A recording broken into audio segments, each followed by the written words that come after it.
Hello my dears, welcome back to our channel. ഇന്ന് ഞാൻ നിങ്ങളുമായിട്ട് ഷെയർ ചെയ്യാൻ പോകുന്നത് ഇൻകം ജനറേറ്റ് ചെയ്യാനായിട്ട് നമ്മൾ ഒരുപാട് ശ്രമിച്ചിട്ടുണ്ട്. പോസ്റ്റ് ചെയ്തു, റീൽസ് ചെയ്തു, വാട്സപ്പിൽ സ്റ്റാറ്റസ് ഡെയിലി ഇട്ടു. എന്നിട്ടും എൻഡ് ഓഫ് ദ മന്ത് ആവുന്ന സമയത്ത് ഇൻകം സീറോ ആണ്, അല്ലെങ്കിൽ ഒരുപാട് കുറവാണ്. ഇതെന്ന് പറയുന്നത് സ്കില്ലിന്റെ പ്രോബ്ലം അല്ല, ഇത് ലക്ക് പ്രോബ്ലം അല്ല. ഹോം ബേസ്ഡ് ബിസിനസ് ചെയ്യുന്ന പല ബിസിനസ് വിമനും ചെയ്യുന്ന ഇൻകം വരുന്നതിന് മുമ്പ് ചെയ്യുന്ന 5 മിസ്റ്റേക്സുകളെ കുറിച്ചിട്ടാണ് ഈ വീഡിയോ വരുന്നത്. ഈ 5 മിസ്റ്റേക്സുകൾ ഞാൻ നിങ്ങൾക്ക് ക്ലിയർ ആയിട്ട് എക്സ്പ്ലെയിൻ ചെയ്ത് തരുന്നുണ്ട്. ഈ വീഡിയോ നിങ്ങൾ സ്കിപ്പ് ചെയ്യുകയാണെങ്കിൽ ഇന്ന് ചെയ്യുന്ന അതേ മിസ്റ്റേക്സുകൾ തന്നെയായിരിക്കും നിങ്ങൾ നാളെയും ചെയ്യുന്നത്. അതുകൊണ്ട് ഇന്നലെ വരെ കിട്ടിയ റിസൾട്ട് തന്നെയായിരിക്കും നാളെയും നിങ്ങൾക്ക് കിട്ടാനായിട്ട് പോകുന്നത്. ഇതൊന്ന് മനസ്സിലാക്കി കഴിഞ്ഞാൽ നിങ്ങളുടെ ബിസിനസ്സിനകത്ത് ക്ലാരിറ്റിയും ഡിറക്ഷൻസും കറക്റ്റായിട്ട് കിട്ടുന്നുണ്ടായിരിക്കും. അപ്പൊ നമുക്കൊന്ന് മിസ്റ്റേക്സിലോട്ട് പോയാലോ. സോ നിങ്ങൾ ആദ്യമായിട്ടാണ് ഈ ഒരു ചാനൽ കാണുന്നതെങ്കിൽ ചാനൽ സബ്സ്ക്രൈബ് ചെയ്യുക. ഈ ഒരു ചാനൽ ഇൻഫോർമേറ്റീവ് ആയിട്ട് തോന്നുകയാണെന്നുണ്ടെങ്കിൽ നിങ്ങൾ മറ്റുള്ള ആളുകൾക്ക് കൂടി ഇത് ഷെയർ ചെയ്ത് കൊടുക്കാനും നോക്കുക. ചാനൽ പോകുന്നതിന് മുമ്പ് ഞാൻ എന്നെ ഒന്ന് ഇൻട്രൊഡ്യൂസ് ചെയ്യാം. ഞാൻ നിസീബ, മണി മാനേജ്മെന്റ് കോച്ചാണ്. സോ നമുക്ക് നമ്മുടെ ഫസ്റ്റ് മിസ്റ്റേക്ക് നോക്കിയാലോ. ക്ലാരിറ്റി ഇല്ലാതെ ബിസിനസ് സ്റ്റാർട്ട് ചെയ്യാം. ഫസ്റ്റ് മിസ്റ്റേക്ക് എന്ന് പറഞ്ഞാൽ നമുക്ക് എന്തെങ്കിലും ഒരു ബിസിനസ് സ്റ്റാർട്ട് ചെയ്താൽ മതി, അത് ഹോം ബേസ്ഡ് ആയാലും മതി, ഒരു വിമൻ സെൻട്രിക് ആയാലും മതി. ഈ ഒരു ചിന്ത വെച്ചുകൊണ്ടാണ് പല വിമനും എന്ത് ചെയ്യുന്നത്, ബിസിനസ് സ്റ്റാർട്ട് ചെയ്യുന്നത്. ഞാൻ എങ്കിൽ നിങ്ങളോടൊരു സിമ്പിൾ ക്വസ്റ്റ്യൻ ചോദിക്കട്ടെ. നിങ്ങൾ ബിസിനസ് സ്റ്റാർട്ട് ചെയ്യുന്ന സമയത്ത് നിങ്ങൾ ആർക്കാണ് ഈ ഒരു ബിസിനസ് അല്ലെങ്കിൽ നിങ്ങളുടെ പ്രോഡക്റ്റ് അല്ലെങ്കിൽ സർവീസ് അല്ലെങ്കിൽ നോളജ് സെല് ചെയ്യുന്നത്? ഇതിന്റെ ക്ലാരിറ്റി ഇല്ല എന്നുണ്ടെങ്കിൽ നിങ്ങളുടെ മൈൻഡ് ഭയങ്കര കൺഫ്യൂസ്ഡ് ആയിരിക്കും, മാർക്കറ്റിംഗ് കൺഫ്യൂസ്ഡ് ആയിരിക്കും, ഇൻകം കൺഫ്യൂസ്ഡ് ആയിരിക്കും.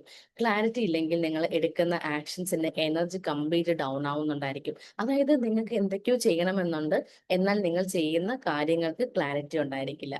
ഇതാണ് ഫസ്റ്റ് എല്ലാ വീട്ടിൽ നിന്നും ബിസിനസ് ചെയ്യുന്ന വിമനും ചെയ്യുന്ന ഒരു മിസ്റ്റേക്ക് എന്ന് പറയുന്നത്. So, എത്ര പേർക്ക് ഇത് കണക്ട് ചെയ്യാൻ തോന്നുന്നുണ്ട്?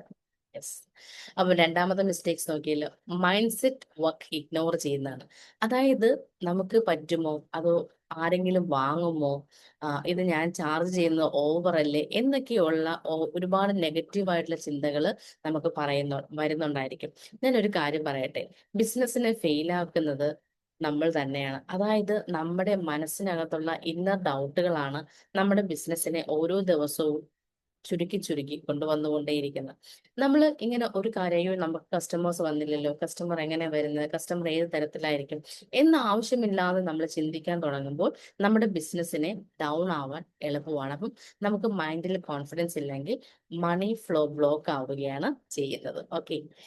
സോ ഇനി നമുക്ക് മൂന്നാമത്തെ മെത്തിലോട്ട് പോയാലോ, അല്ലെങ്കിൽ മൂന്നാമത്തെ മിസ്റ്റേക്സ് എന്ന് പറഞ്ഞാൽ എല്ലാവരും എൻ്റെ കസ്റ്റമറാണ്. അതായത് നമ്മൾ ഒരു പ്രോഡക്റ്റ് സെയിൽ ചെയ്യാൻ പോകുമ്പോൾ എന്റെ പ്രോഡക്റ്റ് ഇവരെടുക്കും, എന്റെ പ്രോഡക്റ്റ് ഇവരെടുക്കും ഒന്നൊക്കെയുള്ള മനസ്സിനകത്തുള്ള ആവശ്യമില്ലാത്ത ഒരു കസ്റ്റമറിന്റെ അവതാർ നമ്മൾ ക്രിയേറ്റ് ചെയ്യാറുണ്ട്. അതായത് നമ്മൾ everyone equal to no one എന്നാണ്. അതായത് നമ്മൾ എല്ലാവർക്കും വേണ്ടി പ്രോഡക്റ്റ് സെയിൽ ചെയ്യാൻ വേണ്ടി ഇരുന്ന് കഴിഞ്ഞാൽ ആ പ്രോഡക്റ്റ് പർച്ചേസ് ചെയ്യാനായിട്ട് ആരും കാണത്തില്ല എന്നുള്ള ഒരു സത്യം നമ്മൾ മനസ്സിലാക്കുക. എല്ലാവരും നമ്മുടെ കസ്റ്റമേഴ്സ് അല്ല. നമ്മുടെ പ്രോഡക്റ്റ് യൂസ് ചെയ്യുന്ന അല്ലെങ്കിൽ പ്രോഡക്റ്റ് കൂടുതലായിട്ട് പർച്ചേസ് ചെയ്യുന്ന ആ കാറ്റഗറി നമ്മൾ കണ്ടുപിടിച്ച് ആ കാറ്റഗറിക്ക് വേണം നമ്മൾ എന്ത് ചെയ്യാനായിട്ട്, നമ്മുടെ പ്രോഡക്റ്റ് നമ്മൾ കൊടുക്കാനായിട്ട് ഇരിക്കാനുള്ള. അത് സ്പെസിഫിക് കസ്റ്റമേഴ്സ് ഇല്ലെങ്കിൽ നമ്മുടെ മെസ്സേജ് എന്തായിരിക്കും, വീക്ക് ആയിരിക്കും. അതായത് ഒരു സ്പെസിഫിക് കസ്റ്റമേഴ്സ് എല്ലാ പ്രോഡക്റ്റിനും എല്ലാ സർവീസിനും ഒരു സ്പെസിഫിക് കസ്റ്റമേഴ്സ് ഉണ്ടായിരിക്കും. ഈ സ്പെസിഫിക് കസ്റ്റമേഴ്സിനടുത്ത് മാത്രം നമ്മൾ എന്ത് ചെയ്യുക, പ്രോഡക്റ്റ് നമ്മൾ റീച്ച് ഔട്ട് ചെയ്യാനായിട്ട് ശ്രമിച്ചുകൊണ്ടിരിക്കുക. അപ്പം അങ്ങനെ റീച്ച് ഔട്ട് ചെയ്താൽ മാത്രമേ നമ്മുടെ മാർക്കറ്റിനകത്ത് നമ്മൾ കൊടുക്കുന്ന മെസ്സേജസ് വർക്ക് ആവത്തുള്ളൂ. ഇങ്ങനെ മെസ്സേജസ് വർക്കായാൽ മാത്രമേ സെയിൽസ് വരത്തുള്ളൂ.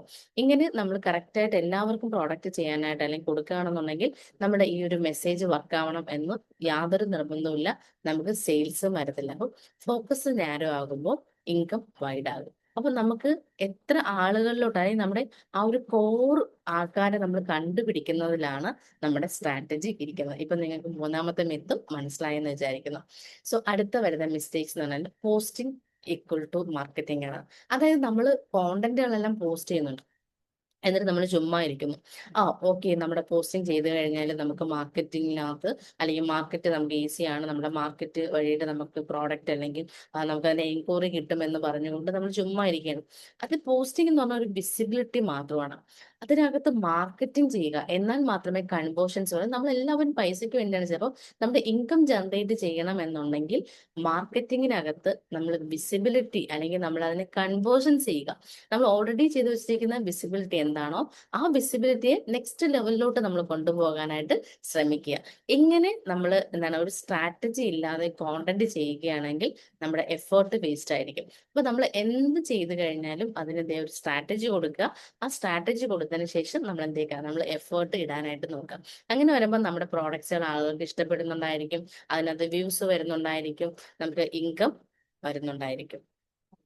ഇപ്പം ചില സമയങ്ങളിൽ നമുക്കിപ്പോൾ ജസ്റ്റ് ഒരു പോസ്റ്റർ മാത്രം കൊടുക്കുകയാണെങ്കിൽ വ്യൂസ് വരുന്നുണ്ടായിരിക്കും, ലൈക്സും വരുന്നുണ്ടായിരിക്കും, എന്നാൽ നമുക്ക് ഇൻകം വരില്ല. കാരണം എന്തുകൊണ്ട്, നമ്മൾ അവിടെ പ്രോഡക്റ്റിനെ കൺവേർട്ട് ചെയ്യാൻ അല്ലെങ്കിൽ നമുക്കൊരു ഇൻകം ജനറേറ്റ് ചെയ്യാനുള്ള ഒരു കാര്യം നമ്മളവിടെ കൊടുക്കുന്നില്ല. ജസ്റ്റ് വിസിബിലിറ്റി മാത്രമേ നമ്മൾ കൊടുക്കുന്നില്ല, അവിടെ നമ്മൾ കൺവേർഷൻ ചെയ്ത്. ഇപ്പം നമ്മൾ ഏതൊരു കാര്യം ചെയ്യുന്ന സമയത്തും അതിനകത്ത് എന്ത് ചെയ്യുക, നമ്മൾ ഒരു CTA ബട്ടൺ എങ്കിലും നമ്മൾ ആഡ് ചെയ്യാനായിട്ട് നോക്കുമ്പോൾ അവർ നമ്മളെ കോൺടാക്ട് ചെയ്യട്ടെ. കാരണം വെച്ചാൽ നമ്മൾ കാണാറുണ്ട് പല പ്രോഡക്റ്റിനകത്ത് അല്ലെങ്കിൽ പല പ്രൊമോഷൻസ് ചെയ്യുമ്പോൾ നിങ്ങൾക്ക് ഇന്നത് വേണമെങ്കിൽ നിങ്ങൾക്ക് ടാഗ് ചെയ്യുക അല്ലെങ്കിൽ കമന്റ് ചെയ്യുക എന്ന് പറഞ്ഞാൽ അവിടെ തോന്നുന്നു ഒരു പെർഫെക്ഷൻ അല്ലെങ്കിൽ അവിടെ ഒരു മാർക്കറ്റിംഗിന്റെ ക്യാമ്പയിൻ അവർ നടത്തുകയാണ് ചെയ്യുന്നത്. ഓക്കെ, ഇനി അഞ്ചാമത്തെ മിസ്റ്റേക്സ് എന്ന് പറഞ്ഞാല് മണിയെ നമ്മൾ ഫിയറോട് കൂടി കാണുന്നത്. അതായത് സാധാരണയായിട്ട് എല്ലാ ആളുകൾക്കും മണി എന്ന് പറഞ്ഞാല് അയ്യോ, ഞാൻ ചാർജ് ചെയ്യുന്നത് വളരെ കൂടുതലല്ലേ അല്ലേ, ഈ ഇത്രയും പൈസ ആയി കഴിഞ്ഞാൽ അവർ വാങ്ങുമോ, ഇത് അക്സെപ്റ്റ് ചെയ്യുമോ എന്നുള്ളതാണ്.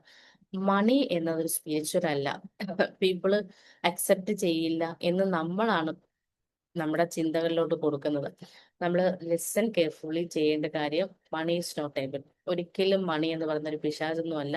മണി എന്ന് പറഞ്ഞ ഒരു എനർജി പ്ലസ് എക്സ്ചേഞ്ച് ആണ്. അതായത് ഒരു പ്രോഡക്റ്റ് വാങ്ങുന്ന സമയത്ത് നമുക്ക് ഒരു എന്താണ് ഒരു ക്യാഷ് നമുക്ക് കിട്ടുക, അതൊരു എനർജിയാണ്, ഒരു എക്സ്ചേഞ്ച് ഫോമാണ്. നമ്മൾ കൊടുക്കുന്ന വാല്യൂസ് എന്താണോ ആ വാല്യൂവിനനുസരിച്ചിട്ടാണ് നമുക്ക് എക്സ്ചേഞ്ച് കിട്ടുന്നത്. ഇത്രയും കാര്യങ്ങൾ, 5 മിസ്റ്റേക്സുകൾ നിങ്ങൾ മാറ്റിക്കഴിഞ്ഞാൽ നിങ്ങളുടെ ലൈഫിൽ നിങ്ങൾ ചെയ്യുന്ന ഇത്രയും നാളും ചെയ്തുകൊണ്ടിരുന്ന മിസ്റ്റേക്സുകൾ മാറ്റിക്കൊണ്ട് നിങ്ങൾക്ക് നല്ലൊരു ഇൻകം ജനറേറ്റ് ചെയ്യാനായിട്ട് പറ്റും. നമ്മുടെ സ്കില്ല് മാത്രം പോരാ, ഹാർഡ് വർക്ക് മാത്രം പോരാ, നമുക്ക് ഉണ്ടായിരിക്കേണ്ടത് mind clarity plus right directions ഉണ്ടായിരിക്കണം. ഇവയൊക്കെ നമുക്ക് അലൈൻ ചെയ്താൽ മാത്രമേ ഇൻകം നമുക്ക് നാച്ചുറലി നമുക്ക് ഫോളോ ചെയ്യാനായിട്ട് പറ്റും. അപ്പം ബിസിനസ് ഔട്ട്സൈഡ് ഗ്രോ ചെയ്യാനായിട്ട് നമ്മൾ എന്ത് ചെയ്യുക, മൈൻഡിന്റെ ഇൻസൈഡ് നമ്മൾ ഗ്രോ ചെയ്യാനായിട്ട് ശ്രമിക്കുക. സോ ഈ വീഡിയോ എന്ന് പറയുന്നത് ഹോം ബേസ്ഡ് ബിസിനസ് ചെയ്യുന്ന ബിസിനസ് വിമൻസിനുള്ളതാണ്. സോ നിങ്ങളുടെ ഫ്രണ്ട്സ് ഇതുപോലെയുള്ള വീട്ടിലിരുന്നു കൊണ്ട് വരുമാനം നേടുന്ന വ്യക്തികളുണ്ടെന്നുണ്ടെങ്കിൽ നിങ്ങൾ ഈ ഒരു വീഡിയോ തീർച്ചയായും നിങ്ങളുടെ 5 ഫ്രണ്ട്സിന് നിങ്ങൾ ഷെയർ ചെയ്ത് കൊടുക്കുക. അതുപോലെ ബിസിനസിന്റെ അല്ലെങ്കിൽ നിങ്ങൾക്ക് ക്ലാരിറ്റി വരണമെന്നുണ്ടെങ്കിൽ മറ്റുള്ളവരുടെ ലൈഫിനകത്ത് നമുക്ക് ചേഞ്ചസ് വരുത്താനായിട്ട് നമ്മൾ ശ്രമിക്കുക. സോ ഈ ഒരു വീഡിയോ ഇൻഫോർമേറ്റീവ് ആയിട്ട് വിചാരിക്കുകയാണെന്നുണ്ടെങ്കിൽ നമ്മൾ ഈ ചാനൽ സബ്സ്ക്രൈബ് ചെയ്യാൻ മറക്കരുത്. നമ്മുടെ മിസ്റ്റേക്ക് നമുക്ക് കറക്റ്റ് ചെയ്യാനുള്ള പ്ലാറ്റ്ഫോംസ് ആണ് ഇതിൽ നിന്ന് നമുക്ക് കിട്ടുന്നത്. നിങ്ങളുടെ മിസ്റ്റേക്സുകളെ നിങ്ങൾ കറക്റ്റ് ചെയ്യുക. എക്സാക്ട് പ്രോസസ്സ് എങ്ങനെയാണെന്നുള്ള കാര്യം ഞാൻ നിങ്ങൾക്ക് എക്സ്പ്ലെയിൻ ചെയ്തു തരുന്നുണ്ടായിരിക്കും. നിങ്ങൾ സ്റ്റേ കണക്റ്റഡ് ചെയ്യുക.